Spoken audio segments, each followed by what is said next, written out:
Well, this time yesterday, it looked like Piedmont's chances of making the playoffs were non-existent, but we've just learned that the last week's loss to Elgin is going to be reversed, and Piedmont has a new lease on life. Hi, I'm Ben Felder, news director of the Piedmont Citizen, and joining me is the Citizen sports editor, Ben Schuff.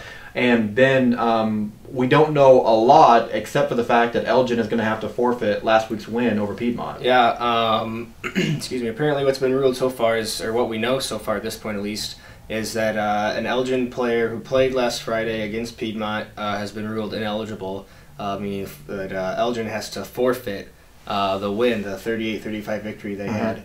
We don't know exactly why the Elgin player was ruled ineligible.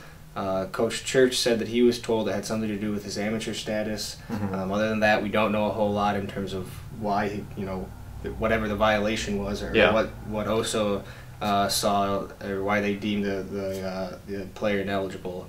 But in terms of the impact on Piedmont, like you said, excuse me, a whole new opportunity. That Friday was seen, or this game against Weatherford on Friday was kind of seen as the last game of the season, and now it seems if they excuse me, if they can pull out a victory Friday night, they're going to be going to the playoffs. Yeah, there's a couple different scenarios, but most likely it looks like if you look at what is likely to happen in the other district games, that it really does come down for Piedmont to Friday night's game. If they win, they're in. Yeah. In fact, it's a must-win situation for both Piedmont and Weatherford for the most part. So that kind of makes Friday kind of a playoff game. Yeah. Anyways, it made last week's game kind of a playoff game, and Piedmont came up just short. But we know that this is a final decision from OSA, that there's not going to be change. Is that correct? Yeah. Okay, so Piedmont will finish the regular season this Friday at home against Weatherford. If they win, they're in the playoffs, and that's something that didn't look like it was a possibility after last week's loss to Elgin, but that loss has been reversed and turned into a win